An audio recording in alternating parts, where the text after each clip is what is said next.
Mesdames et messieurs, bonjour et merci de nous rejoindre pour cette nouvelle édition et pour cette nouvelle émission de Presse TV français, de débat de Presse TV français.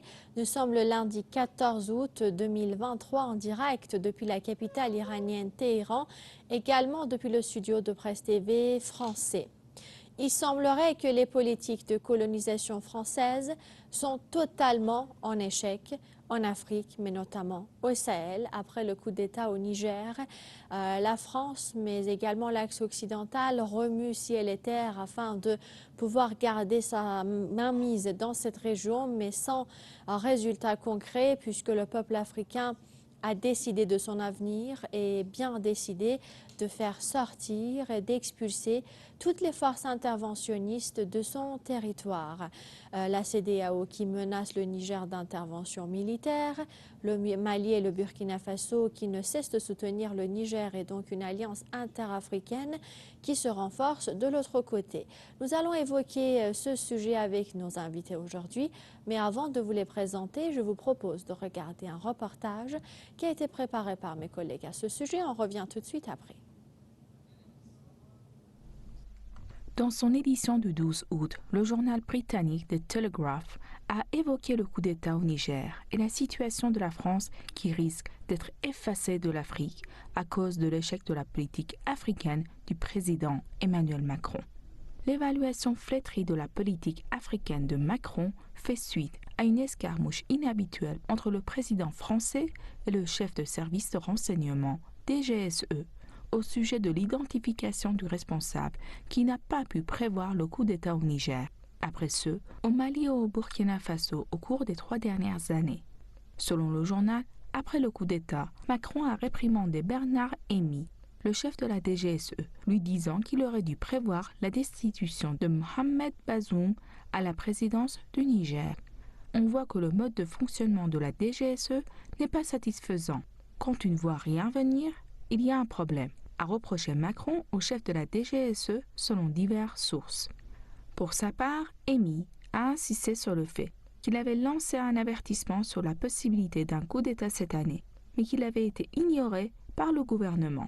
À en croire les médias français, le chef de la DGSE a en effet informé Macron du coup d'État imminent au Niger, mais le président français a exclu l'envoi des forces spéciales pour protéger Bazoum, arguant que cette décision serait interprétée comme du colonialisme. C'est trop facile de blâmer la DGSE. En réalité, c'est toute la stratégie africaine de Macron qui a échoué, a déclaré au journal The Telegraph Anthony Glaser, spécialiste de l'Afrique et co-auteur du livre Macron's African Trap. Le rapport poursuit en évoquant les avertissements des hauts responsables politiques français à la suite du coup d'État au Niger, selon lesquels la France risque d'être effacée de l'Afrique à cause de l'échec de la politique d'Emmanuel Macron sur le continent. Cette semaine, 3 sénateurs de droite, soutenus par 96 députés de différents partis, ont pris pour cible la politique du président français, se demandant si la France était vouée à être effacée du continent africain.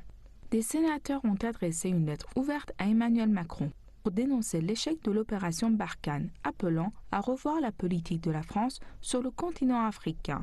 Aujourd'hui, le Niger, hier le Mali, la République centrafricaine et le Burkina Faso ont rejeté la France, les forces françaises, les entreprises françaises, a écrit Le Figaro, citant la lettre ouverte de 96 sénateurs.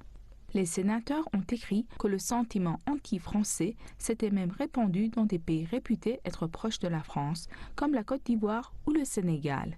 N'est-il pas temps de remettre à zéro notre vision de l'Afrique et de ses relations avec la France, ont-ils demandé à Macron?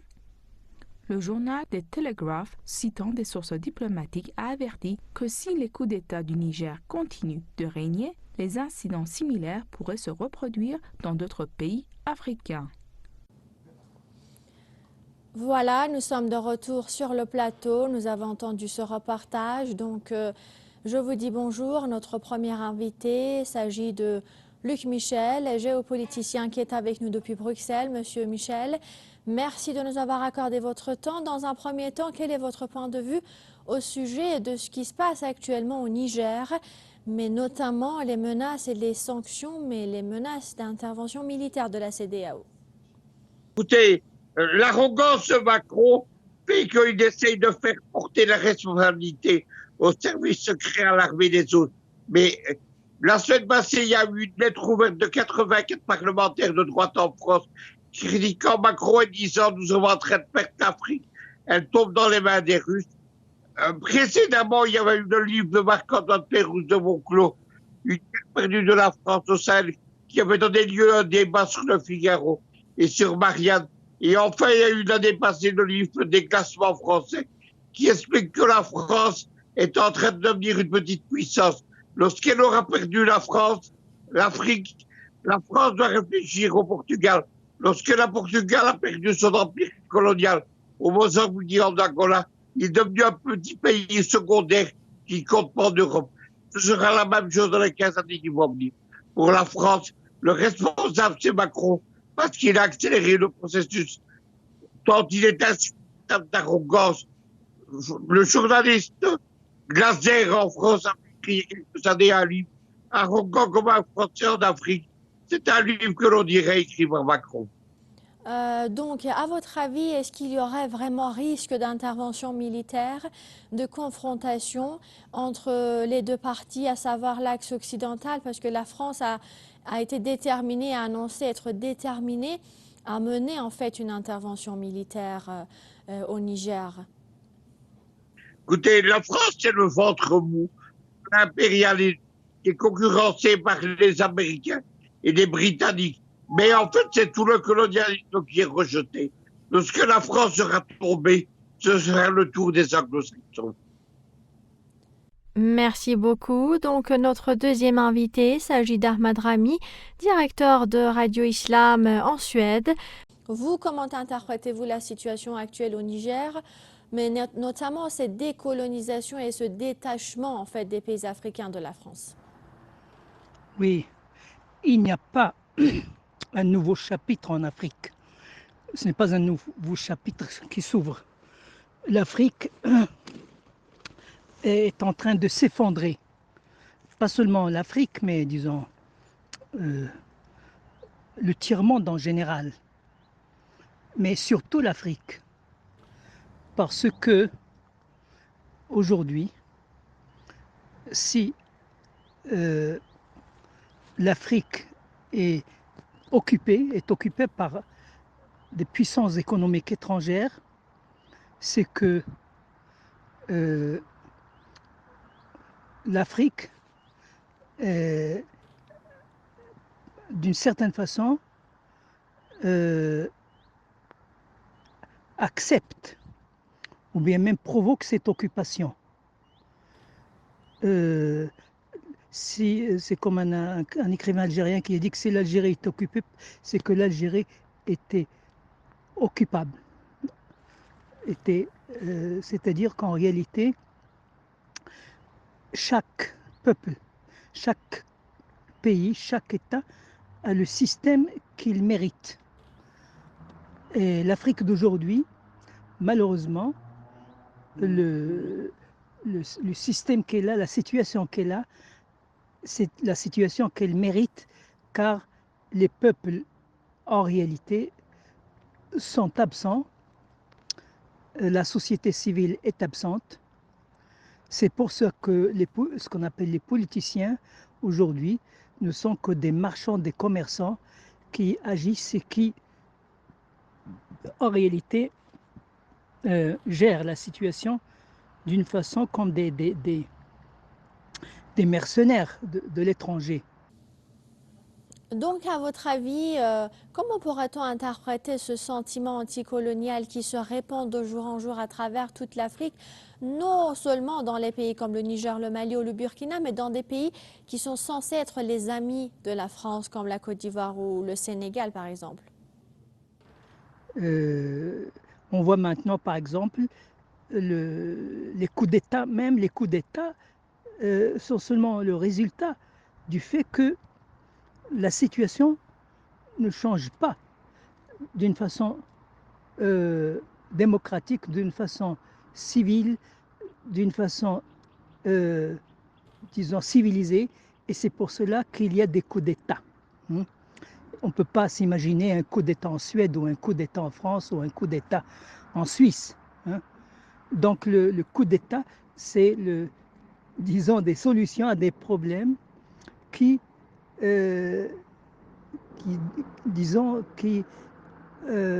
font appel à de telles solutions. Alors, par exemple, maintenant, on voit le coup d'État au Niger. Bon, les manifestants, il y a des manifestants qui portaient des drapeaux russes, c'est-à-dire des drapeaux des mercenaires de Wagner, des mercenaires qui sont payés pour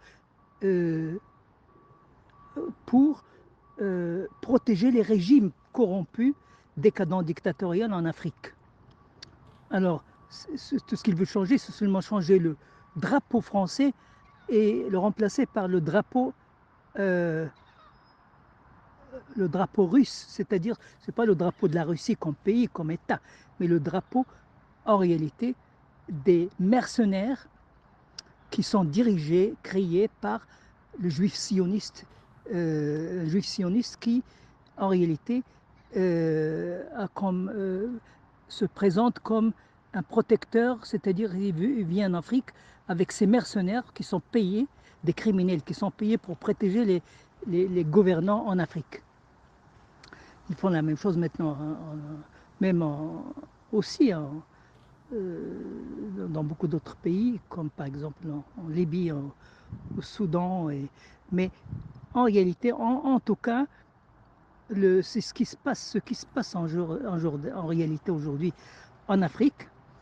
Il ne sera changé que si le peuple lui-même fait une révolution, passe une révolution démocratique, une révolution civilisée pour instaurer un régime qui représente le peuple. Nous avons l'exemple de la révolution islamique d'Iran. C'est l'exemple, à mon avis, que moi je donne. C'est-à-dire ce que la République islamique d'Iran, le peuple iranien, a fait pour changer ce régime et instaurer un régime qui représente le peuple iranien. C'est ce qu'il faut.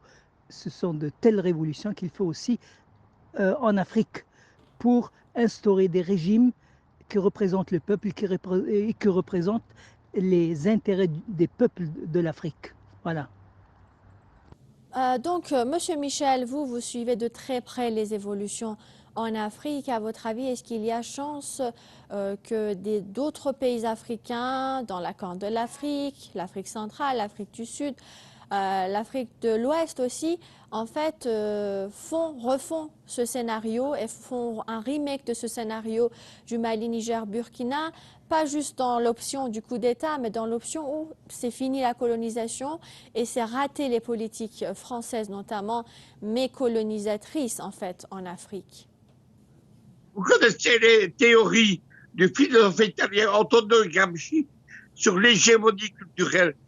Moi, avec mes amis, nous travaillons depuis 2013 à la constitution de l'Empire pro-russe en Afrique et à faire tomber la France. La BBC dit que nous avons pris une part majeure dans ce combat. Ce n'est donc pas arrivé par hasard. Nous avons conscience des éléments. Et contrairement à ce qui s'est passé, notamment il y a 60 ans, aujourd'hui les dirigeants africains, ils ont le soutien et la pression de centaines de millions d'Africains. Monsieur Michel, à votre avis, est-ce qu'on pourrait s'attendre à la création d'une alliance?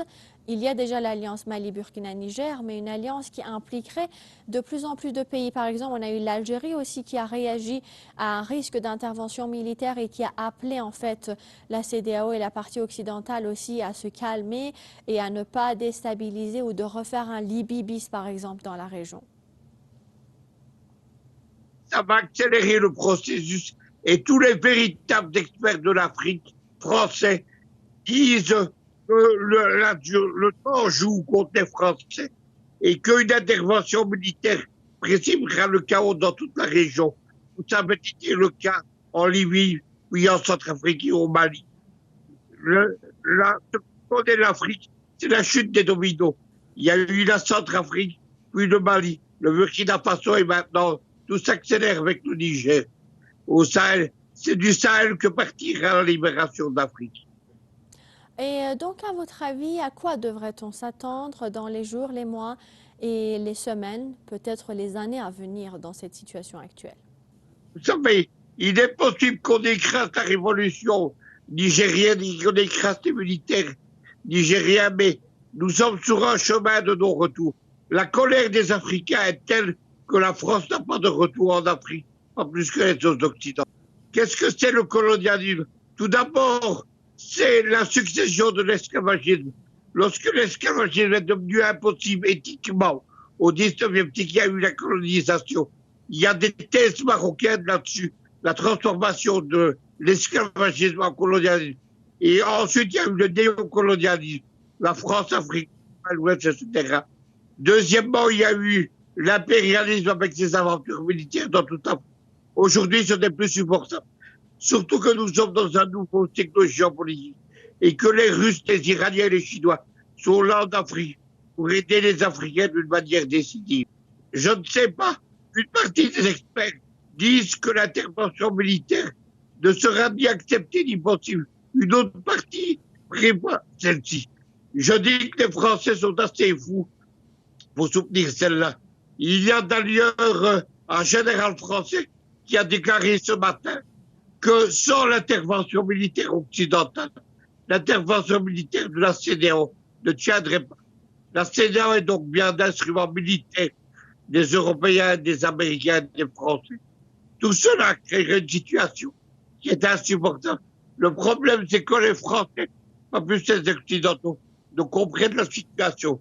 Ils croient que le sentiment anti-français, c'est quelque chose d'artificiel qui a été créé par les Russes en Afrique, alors qu'en réalité, c'est un tsunami par les populations africaines.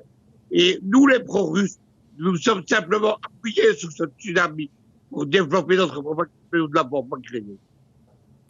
Voilà, nous avons évoqué ce sujet avec nos deux invités, le Niger, le coup d'État, mais surtout cette vague anticoloniale qui se répand en Afrique, les politiques totalement ratées de la France, surtout en Afrique francophone. Donc, nous devrons attendre les jours à venir pour voir comment les deux parties vont réagir. Merci à vous d'avoir été avec nous pour cette émission. Vous pourriez revoir toutes les informations, mais également cette émission sur notre site french.presstv.ir. Je vous dis à toutes et à tous au revoir et à très bientôt.